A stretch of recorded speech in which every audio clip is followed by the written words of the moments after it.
12 horas, 12 minutos en toda la República Argentina y en este momento tenemos en línea a la licenciada en Ciencias Políticas, ex titular de la Federación Universitaria Argentina, es candidata a diputada nacional. Me estoy refiriendo a Piera Fernández de Piccoli. ¿Cómo estás, Piera? Fernando Riva aquí. ¿Cómo están, chicos? Muy buenos días. Un gusto enorme estar en comunicación con ustedes. Bueno, no, el gusto es nuestro como siempre. Estamos acá con Antonio Lizano. Y bueno, a ver, Piera, el jueves pasado el Senado, aprobó la ley de incremento al presupuesto universitario. La pregunta que te quiero hacer, la primera, ¿no? Vamos a charlar un rato de esto, pero la Argentina es como que reacciona sectorialmente a determinados temas, pero según todas las empresas que miden intención de voto, yo sé que se equivocan mucho, algunos no tanto, pero pareciera que eso impacta mucho con un tema como el universitario, por ejemplo, como el Garrahan, como tantos otros, pero de alguna manera pareciera que, yo no sé si es porque no hay nada de una densidad política fuerte en frente al gobierno, pero no puede impactar lo que sería normal en un país normal, que no es el caso del nuestro.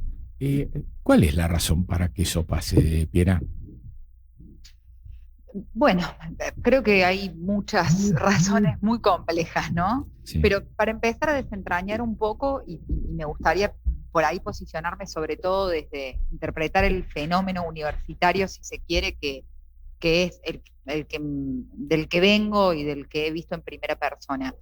Nosotros como sistema universitario salimos a expresarnos poniéndole un límite al gobierno en un contexto que era muy complejo para las universidades, porque no nos quedaba presupuesto para pagar las luz en los próximos meses, pero con un gobierno que recién había asumido y que estaba en esa especie de romance que tienen todos los presidentes cuando recién asumen, y por supuesto, como todos los argentinos lo hayan votado o no, con expectativas de que al país le vaya un poco mejor. Pero nosotros nos tuvimos que plantar muy rápido y fuimos un actor que en mucha soledad se le plantó a este gobierno, digo, en soledad sectorial, pero con la compañía de toda una sociedad argentina que acompañó ese reclamo porque entendía que la universidad es un pilar fundamental para la construcción de un país y para el proyecto de vida personal de todos aquellos estudiantes, de esos más de 2 millones de estudiantes que tiene la Universidad Pública Argentina. Entonces, creo que en este momento fue muy complejo, pero que logramos demostrar la profundidad de la crisis y la importancia de que eso se proteja, y logramos durante el año pasado un incremento de los gastos de funcionamiento que fue por debajo de la inflación, con posterior a la marcha del 23 de abril, y logramos que el Congreso apruebe una ley de financiamiento universitario, que es muy similar a la que se aprueba este año, pero sí fallamos en un Congreso de la Nación que luego le rectificó un veto al presidente de la Nación de esa ley de financiamiento universitario, inclusive con muchos diputados y diputadas que hace un par de semanas habían apoyado la universidad y que luego, con razones que todavía no podemos entender, porque la fiscal quedó clarísima que no era el motivo, dieron vuelta a su voto, ¿no? Hoy, bueno, claramente el gobierno está atravesando, recién los escuchaba antes de comenzar la llamada, probablemente uno de sus momentos de mayor turbulencia desde que el gobierno inició, pero son muchos los reclamos que se han ido plegando a ponerle un límite al gobierno, a decir, así no, a decir, no queremos que rompan estas instituciones que funcionan bien, que nos dan orgullo, que son prestigiosas, la universidad pública, el Garrahan. Queremos equilibrio fiscal, pero no queremos que sea a costa de la miseria de nuestros jubilados. No queremos que sea dejando sin prestaciones a las personas en situación de discapacidad, y encima con un gobierno, digamos, que demuestra esa doble cara, que dice, vengo a cuidar los recursos del Estado, pero que demuestra que viene a hacer negocios en nombre del Estado para llenar sus bolsillos personales. En ese marco, el sistema universitario, y perdón la extensión de esta explicación, también está en esta serie de reclamos, hoy esperando que salga un veto presidencial y que haya un nuevo tratamiento por parte del Congreso para ponerle una solución definitiva a un problema que se va agravando cada día con el paso del tiempo, porque las universidades tienen hoy el desgaste de más de un año, de una situación crítica en términos presupuestarios, de perder todos los meses contra la inflación, de una situación salarial de sus trabajadores que se profundiza mes a mes y que no se recuperen esa pérdida del poder adquisitivo tan grande, con becas de los estudiantes que están planchadas, que cada vez valen menos y que cada vez otorgan menos, con edificios que se frenaron y construcciones de aulas y de laboratorios en todo el país. Eso todos los días va sumando un día más de desgaste, un día más de cansancio, pero también un día más donde se va quebrando ese prestigio que tiene la universidad, porque se renuncian los docentes, porque el estudiante, como no tiene una beca, tiene que salir a laburar y no puede terminar su carrera, porque ya no puedo hacer un viaje o un curso extracurricular de formación porque no hay financiamiento, porque esta investigación no la puedo llevar adelante porque no tengo los insumos. Entonces, en ese contexto, permíteme dos cosas para cerrar que me parecen importantes. En primer lugar, necesitamos en los próximos días volver a convocar a esa movilización social tan importante para que le ponga el ojo al Congreso de la Nación, para que una vez que salga el veto del presidente, le exija al Congreso de la Nación que no vuelva a cometer el mismo error del año pasado y no le dé la espalda a las universidades. Pero además tenemos otra oportunidad, que es el 26 de octubre. El 26 de octubre vamos a elegir las personas que van a estar sentadas en este Congreso de la Nación.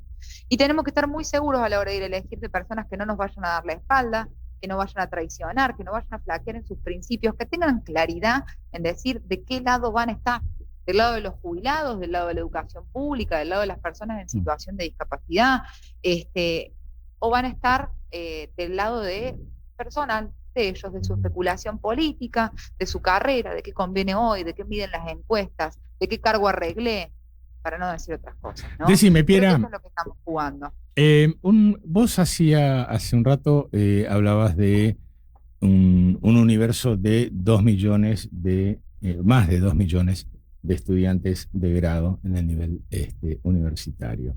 Docentes y no docentes han perdido aproximadamente un 30% del poder adquisitivo y si se compara en el tiempo, esa cifra sería bastante parecida o incluso un poquito por debajo de lo que era en el año 2002.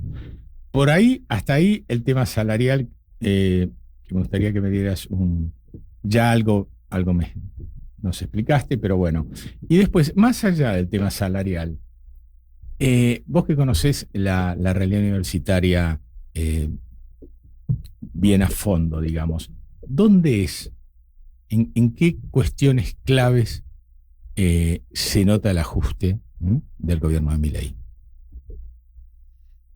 Bueno, respecto a la cuestión salarial, en primer lugar, como vos bien mencionas, nosotros tenemos una caída grande de esa pérdida de poder adquisitivo en los primeros meses del gobierno de Milei. ¿Por qué? Porque sabemos que fueron primeros meses de inflación alta y donde Milei, desde que asumió hasta el día de hoy, no tuvo un espacio de negociación paritaria con los sectores docentes y no docentes donde se acordara un monto, que eso también genera muchísima angustia hacia el sistema universitario, ¿no? Porque rompe con una lógica de funcionamiento donde al estar en lucha de manera permanente, que se recurre a los paros como una manera de manifestarse, también genera muchísima incertidumbre sobre los estudiantes que están transitando una carrera, ¿no? Y arranqué respondiéndote la pregunta. Yo siento que si hay una de las cosas en las que más se nota y se palpa, es en esa incertidumbre que genera de decir, voy a poder rendir este parcial, este docente que es requete contra prestigioso, decidió que no va a dar más clases porque se va a ir a buscar otro laburo y perdió calidad académica mi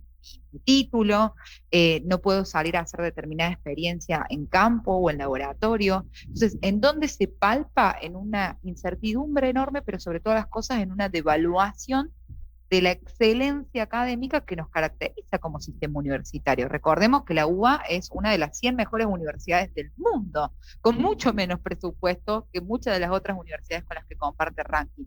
Pero volviendo a la situación salarial, digo, de ahí en adelante, si uno mira, los trabajadores universitarios han sido uno de los actores más afectados a partir del recorte salarial, inclusive un poco por encima del resto de los trabajadores estatales, con el cual se ha equilibrado en los últimos meses la situación.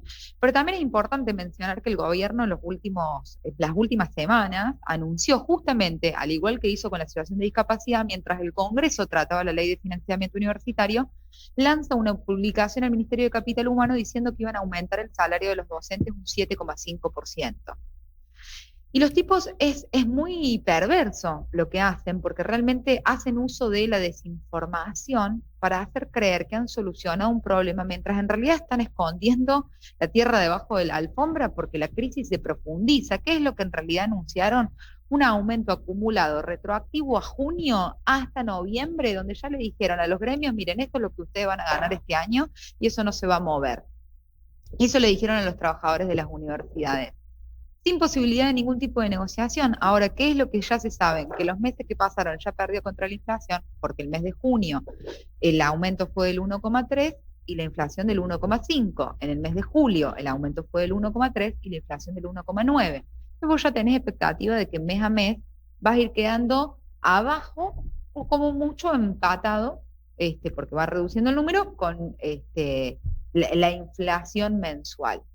Y vos me dirás, bueno, por lo menos le compiten a la inflación, claro, pero con una pérdida del poder adquisitivo que está por encima del 30% que viene acumulada y sobre la que no hay reparación.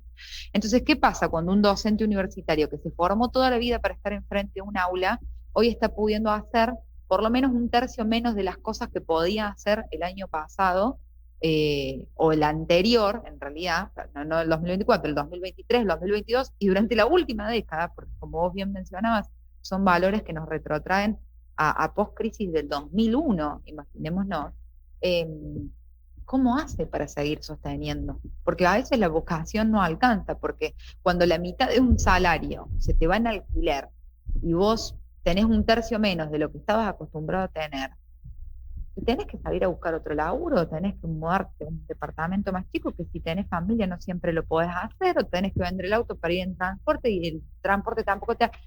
La verdad que es una situación que va generando muchísima angustia y que va deteriorando de una manera, como digo, que por ahí es difícil de visibilizar hacia lo público, porque fue muy claro cuando la universidad tuvo que apagar la luz para ahorrar en luz, ¿no?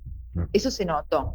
Ahora es muy difícil mostrarle y contarle a la gente cómo este trabajo no lo puede hacer porque no tengo financiamiento, esta investigación se cerró, este docente renunció. Cómo eso se traslada a la sociedad es por ahí uno de los desafíos más grandes que tenemos. Piedra, ¿cómo estás? Soy Antonio Lizano. Te quiero llevar un poco al terreno político, porque se viene la elección del 26 de octubre. Para la ciudad va a ser muy importante porque se ponen en juego 13 bancas para diputados nacionales, 3 lugares para el Senado. Vos estás en un espacio que se llama Ciudadanos Unidos, que lograron una alianza muy amplia. Está el larretismo, está Confianza Pública, está el socialismo, está el MIT. Bueno, hay muchas fuerzas. Vos estás segunda, detrás nada menos que de Martín Lustó. Graciela Ocaña es la candidata a senadora por el espacio. Y frente a eso hay dos candidatos, digamos, dos sectores. Uno es el de La Libertad Avanza con el PRO, con Patricia Burri a la cabeza, y el otro es el del peronismo, con Mariano Recalde para candidato a senador y Thais Hartmann para diputado nacional. Frente a ese escenario electoral, ¿cuál va a ser el eje de la campaña de ustedes en la ciudad de Buenos Aires? Bueno, mira, nosotros estamos en un proceso de construir un espacio político que se caracteriza sobre todo por las virtudes de su equipo, ¿no? Que vos recién bien mencionabas, pero también se da en el marco de una construcción política nacional que tiene a los gobernadores como protagonistas de ese proceso. ¿Un equipo para qué? Un equipo para poder construir un proyecto para el presente y para el futuro del país, que nos haga salir de esta trampa en la que nos vemos inmersos los argentinos hoy, que es esa trampa que nos presenta que solamente hay dos opciones, ¿no? Una opción, un pasado vergonzoso al que no queremos volver, un pasado con un presidente que hacía fiestas en la Quinta de Olivos en plena pandemia o que tenía un vacunatorio VIP, o un presente con el cual tampoco nos sentimos identificados, un presente que nos parece que está poniendo de moda la crueldad, que es injusto, y que está demostrando que no vino a reparar muchas de las cosas que nos daban vergüenza del pasado, como la corrupción, sino que es muy por el contrario, replican esas prácticas tan nefastas y que tenemos que erradicar de una vez por todas en nuestro país. Ante eso, el eje central de Ciudadanos Unidos es construir una alternativa racional que pueda demostrar que las ccosas se pueden hacer mejor, que queremos equilibrio fiscal, ya no tenemos que discutir más el equilibrio fiscal. Como bien dijo el gobernador Nacho Torres, es como discutir que el inodoro tiene que estar en el baño. Lo que sí queremos discutir, decimos así, ¿no? A costa de los jubilados, ¿no? A costa de las universidades públicas, ¿no? ¿Por qué un asesor de Adorni tiene que cobrar 4 veces lo que cobra un docente universitario, ¿no? Y en ese sentido, se construye este espacio que tiene además, por supuesto, la mirada de Graciela Ocaña, que es una persona que ha demostrado estar siempre en virtud de los jubilados, trabajando para ellos, para políticas públicas que le transformen la vida, pero que además ha sido pionera y clave en una denuncia permanente contra la corrupción en Argentina. Por supuesto está Martín Lustó en ese equipo, que además logra que las personas que por ahí nos cuesta un poco más podamos entender de qué está pasando con la economía, que ha tenido una coherencia absolutamente destacable y una valentía que pocos han tenido, como mencionaba con anterioridad al inicio de este Congreso, para marcar cómo no se tenían que hacer las cosas y cuáles eran los límites, pero siempre también con una actitud de hacerlo por el bienestar de la Argentina, ¿no? Y por supuesto, en mi rol en parte de este equipo, representar a quienes creemos que la universidad forma parte de la columna vertebral de nuestro país, que no estamos dispuestos a negociarla, que no es solamente la comunidad universitaria, también son las madres y padres que aspiran a que sus hijos algún día tengan un título, y todos aquellos ciudadanos que se ven beneficiados por los profesionales que nos da la universidad, los médicos, los docentes, los arquitectos, los ingenieros, y que no quieren diputados y diputadas que estén envueltos en el Congreso de la Nación, sino que sostengan firmes sus convicciones, y en lo personal intentarlo hacer con una voz nueva, porque la verdad que esto es todo novedoso para mí, y que sea representativa de las juventudes también que hoy en la Argentina atraviesan momentos muy críticos y donde la política los ha decepcionado mucho. Entonces todo este equipo tiene un combo de cosas que entendemos que juntos se transforman en virtudes que se potencian y que queremos dar esta discusión porque creemos que alguien tiene que hacerlo por el futuro y por el bienestar de la Argentina y de la ciudad de Buenos Aires. Hay otro tema, Piera, que también le están dando, además de mucho trabajo, como le comentabas a Fernando recién, que tiene que ver con el tema de la universidad. El otro tema es el Garrahan, que ayer tuvieron una actividad en Parque Lezama, se juntaron juguetes. Ese también va a ser otro caballito de batalla, porque veo que la UCR también, tanto universidades como Garrahan, son dos banderas que vienen levantando en el último tiempo tras la embestida de Milei y los recortes. Mirá, sin lugar a dudas, lo de ayer fue una actividad muy importante que organizó el Comité de la Unión Cívica Radical. En primer lugar, porque sentimos como radicales un sentido de pertenencia importante, porque el Garrahan fue fundado durante la presidencia de Raúl Alfonsín. Exacto. Que tenía una visión muy clara sobre cuál tenía que ser el rol del Estado. En este contexto también para recordar, único presidente desde el regreso de la democracia hasta acá que terminó su mandato sin un escándalo judicial o de corrupción como han tenido todos los presidentes, ¿no? Lamentablemente.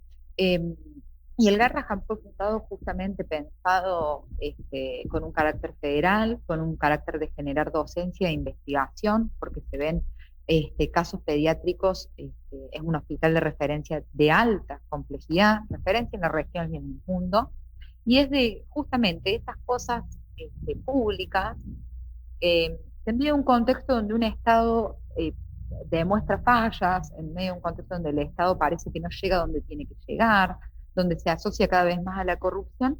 Tenemos instituciones públicas como la universidad, como el Garrahan, como el Hospital de Clínicas, que realmente, y a pesar de que tienen cosas para mejorar, nos hacen sentir orgullosos de ser argentinos. Bueno, Piera. Cada vez que hay una noticia nos hace sentir orgullosos. Entonces, nosotros vamos a estar desde el lado de eso que funciona bien, que garantiza además derechos, que genera oportunidades. No podemos dejar que lo destruyan. Ese es el lugar desde el que nos vamos a posicionar. Pero también vamos a estar dispuestos a conversar y a construir mejoras para esos espacios, porque no podemos negar tampoco las crisis, los defectos, las complejidades. Hola. Hola. Piera, sí, estás ahí. No, pensé que estábamos, que habías tenido alguna dificultad. Yo te agradezco muchísimo, Piera, el tiempo con nosotros.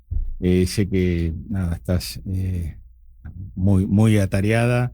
Bueno, por suerte pudimos arreglar para hoy. Me tengo que ir a dar clases, por eso estoy en la compañía. Sí. Bueno, ese tonito cordobés, ¿de dónde es? ¿Dónde naciste?